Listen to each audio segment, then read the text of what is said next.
Hello everybody, welcome to Travel in Taiwan, and let's go to Matsu Islands. In the summer of 2012 we went to the islands of Matsu for a 2-day trip, and it was a really great trip. We had a lot of fun. We started at the Taipei railway station and took the train to Keelung, and we went to the ferry terminal there, and there were already people waiting, and soon we were on the Taima ferry, Taima for Taiwan to Matsu ferry, a little boat. And then we checked out the harbor. We saw a big cruise liner there, much bigger than our ship, and soon we were on the water and leaving Keelung harbor. You can see the full moon there. It was very nice weather. We checked out the harbor there, some of the harbor facilities. Keelung is a very important harbor of Taiwan, and it's quite pretty at night. There were reflections there, and the ship was moving slowly out of the harbor. It was a great start to the trip. We were looking forward to see Matsu for the first time, and the weather was perfect. No clouds, no waves, very smooth sailing. We didn't have to throw up overboard, and the trip from Keelung to Matsu takes about 8 hours, and after 8 hours we saw the first island of Matsu, and that is Dong-in, a very small island. And the ferry was stopping there for a brief time to allow passengers to get off board and others to get on board. We didn't have enough time to check out Dong-in. Maybe next time. It's a nice. It's supposed to be a nice place, small island with some nice scenery as well. And here we are approaching the harbor. It was early in the morning. The sun was still behind the mountains. Cool, nice, refreshing morning. There are some soldiers there waiting.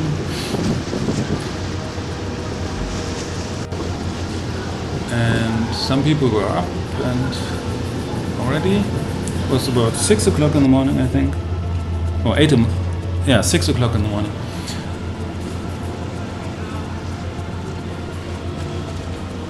That sign says, "Welcome to Dong-in." Now you see some people leaving, quite a few tourists. As I said, it was in the summer, so there were families with children on vacation, leaving for Dong-in.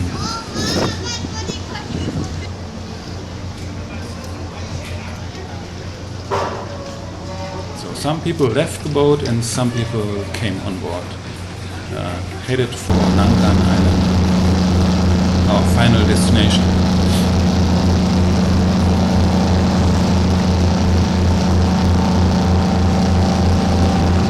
The island is quite small. There you can also see the sun is behind the horizon, and soon we were leaving Dong-in. And from Dong-in to the next island, Nangan, it took us 2 hours. 2 hours, nice, refreshing 2 hours on the ship, watching the waves and ships in the distance. And then we saw the first mountains of Nangan, or was it in Beigan? I can't remember. Anyway, we were approaching Nangan Island.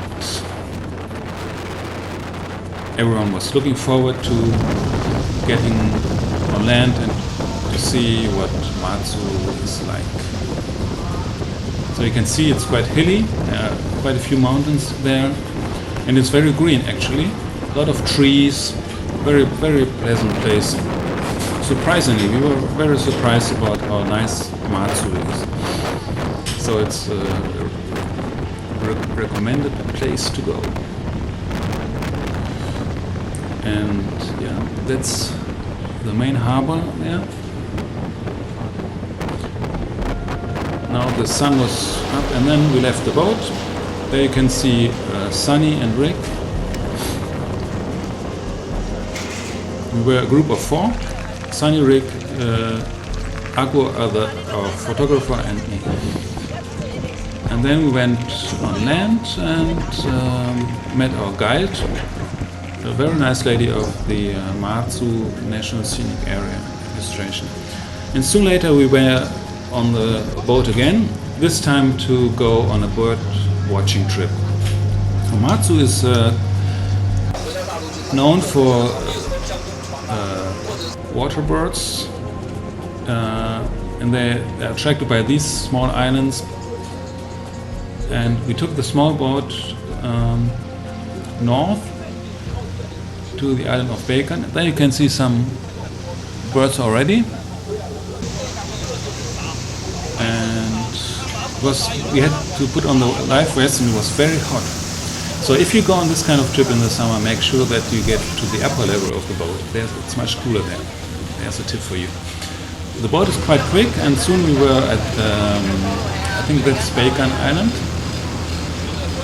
You can see also mountainous. See the coastline. And the dot on the screen is not a bird, but the dirt on the lens. And then we made a stop here to see the Qinbi village. That's actually the place where we stayed later in the day, for the night. And there you can see a rock. It's called Turtle Island, a small island in front of Qinbi village. And then we went on to see some other islands. There are quite a few islands actually there. There are 4 main islands, but a lot more smaller ones, uninhabited for most part. Only inhabited by birds. And there you can see a famous, or not famous, but famous maybe with birds, the bird island. And we couldn't get any closer because it's not allowed. So if you want to see some birds clearly, you have to make sure to bring binoculars or a good telelens.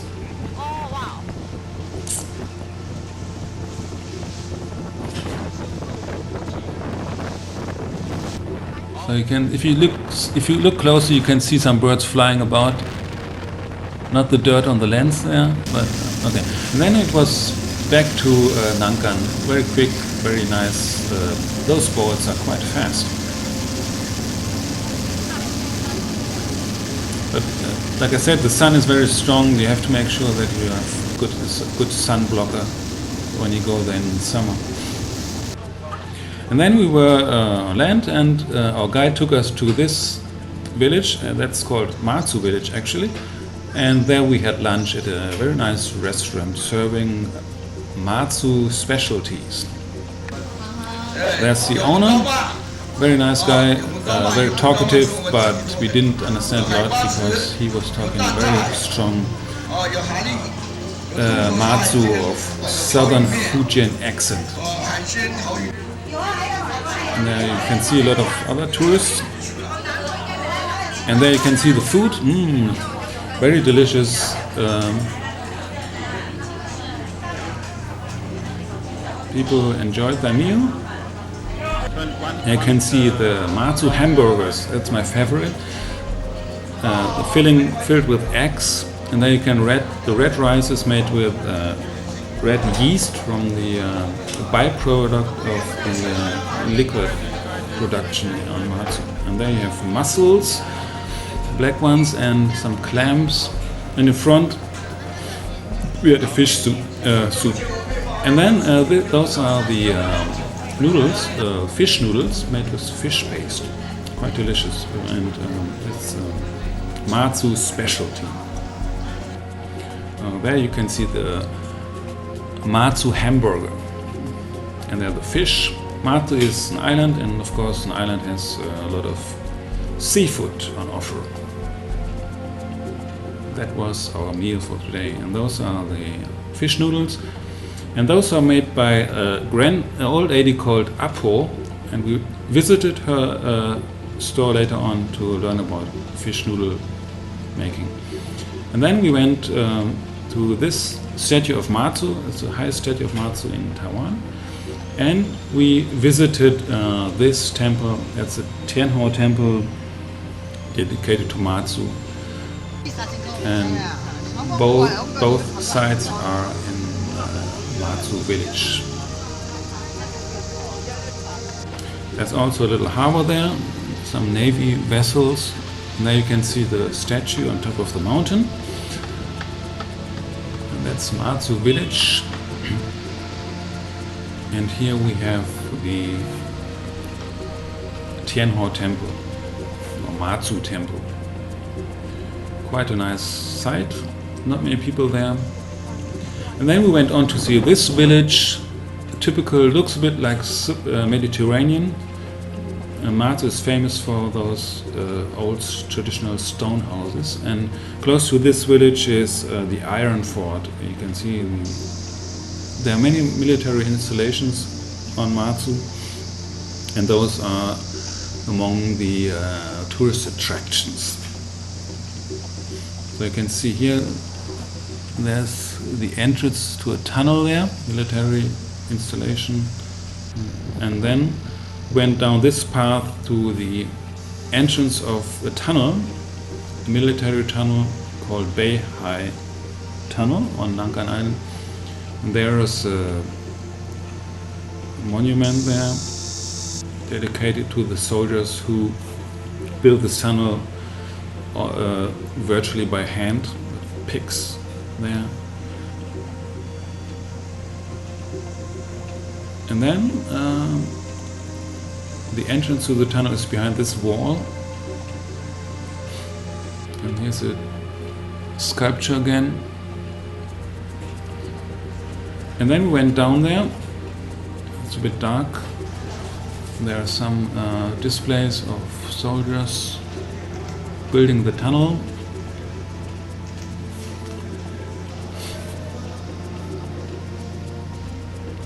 And then we went down, further down the tunnel, and down there there's the water.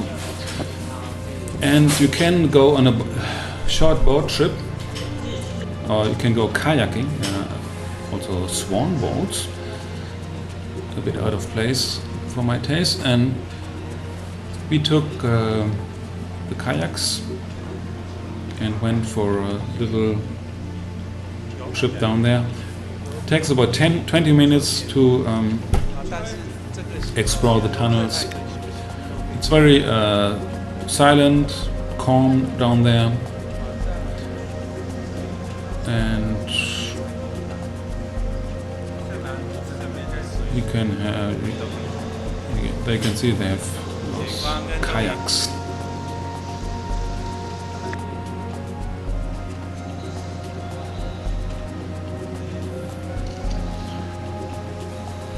The light at the end of the tunnel is the daylight from that's an opening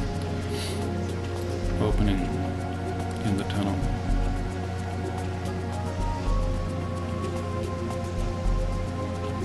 Oh, that's actually the way where it came down. And then we had to rush to because we wanted to go from Nangan to Beigan Island, where we would stay for the night. So we took the boat. It takes about 20 or 30 minutes from Nangan to Beigan. It's quite quick. The boats are very quick there, the ferries. And we had to look at Nangan Island and then Beigan Island. Both are quite hilly, mountainous. And then we approached the harbor of Beigan.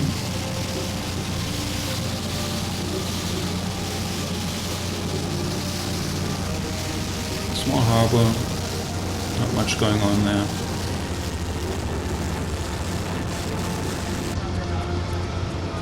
All in all, Matsu is a very relaxing place. You can see some fisher boats. And then we went to this place, a village at the northern end of Beigan, famous for its temples. There are quite a few of them in a very small village.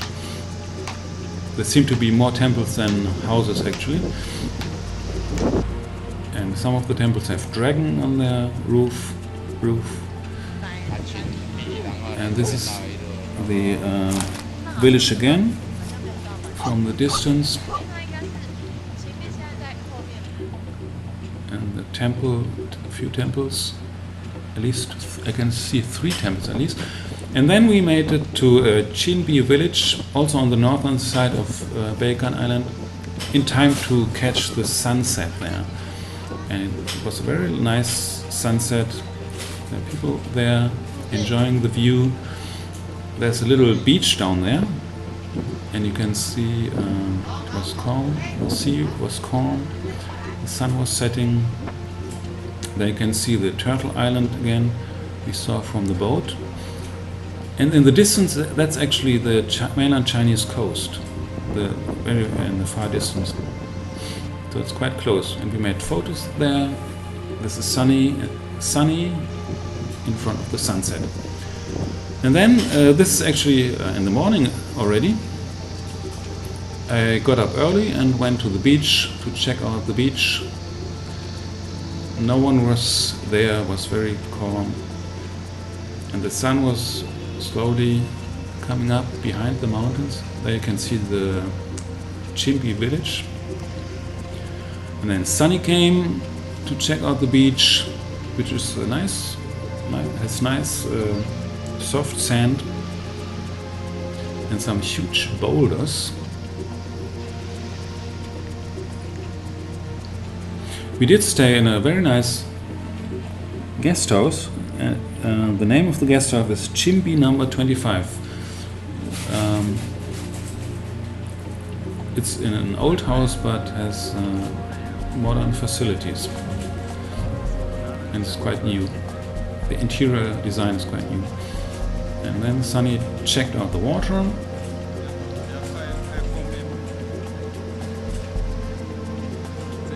And she actually did go for a swim there.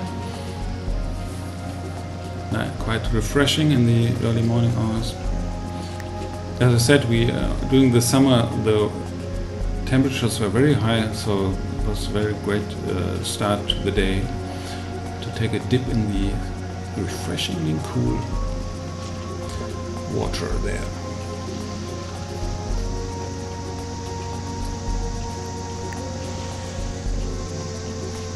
Then I went for a short hike up the mountain behind the village. There's a trail there, and you have great views of the village. And we had breakfast in front of the guest house with nice views. Here's the guest room, view of the sea. And then we went to make some photos of the village. You can see the interesting wall design there. So we did make pictures.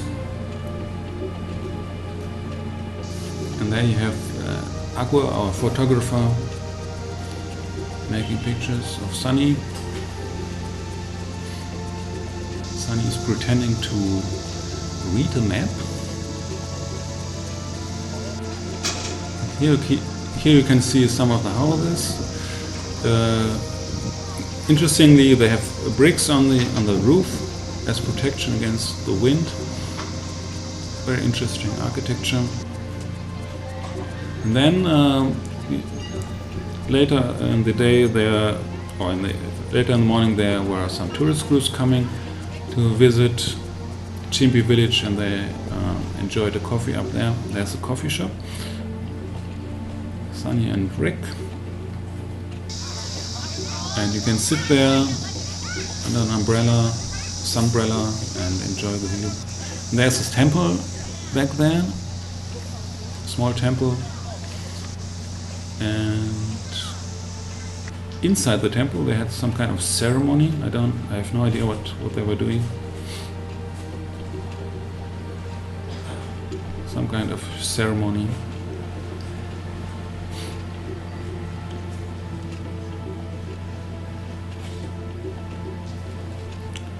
That's a temple from the outside. It's also a Tianho temple dedicated to Matsu. To Matsu, the goddess of the sea.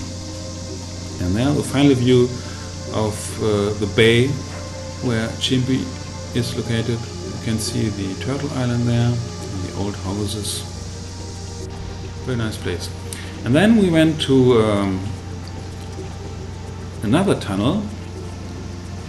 Interestingly, this tunnel is also called Beihai Tunnel, like the one in Nangan. And we were actually looking forward to go inside the tunnel because it was already very hot outside. And inside the tunnel it's cool and dark and refreshing. There are some interesting rock formations. This tunnel is smaller than the other one. There are no boats, no kayaks inside, and we walk for a few hundred meters on a path along through the tunnel from one end to the other. And they have a very nice lighting there, so the walls are looking orange. It's a very nice sight.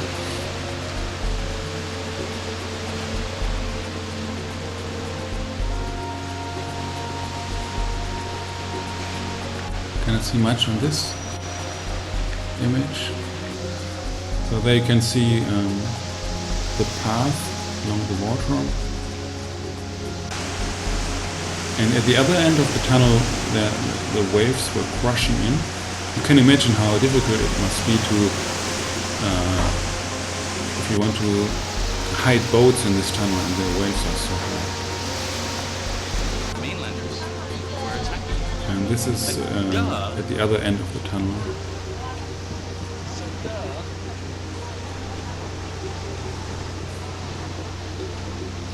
So the tunnel visits are a must do on the islands.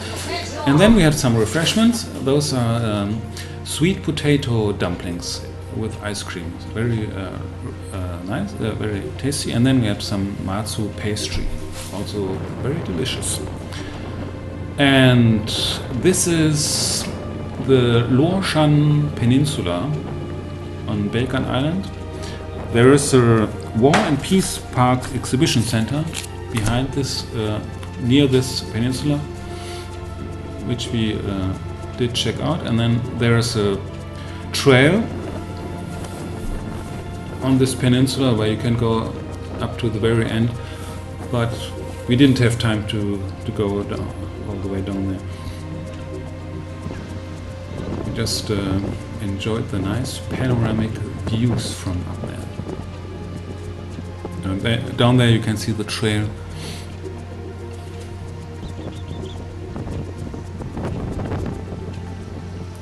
Quite windy up there. And there you can see a building that's actually a toilet, a camouflage toilet. And further to the right there is the Beigan airport, where we would take off a bit later. And then our final stop was this temple in the south of Nangan, and it's close to the Banli beach, the sandy beach. So you see this typical temple of Matsu. And we went on the beach, not the cleanest beach, but not bad. And that was already our final moment. We had to rush to the airport to catch the flight back to Taipei. And this is the airport. This is Akko and Rick waiting for the plane. And then we were taking off already. What a shame. was so nice in Matsu. We should have stayed much longer. But surely we have time.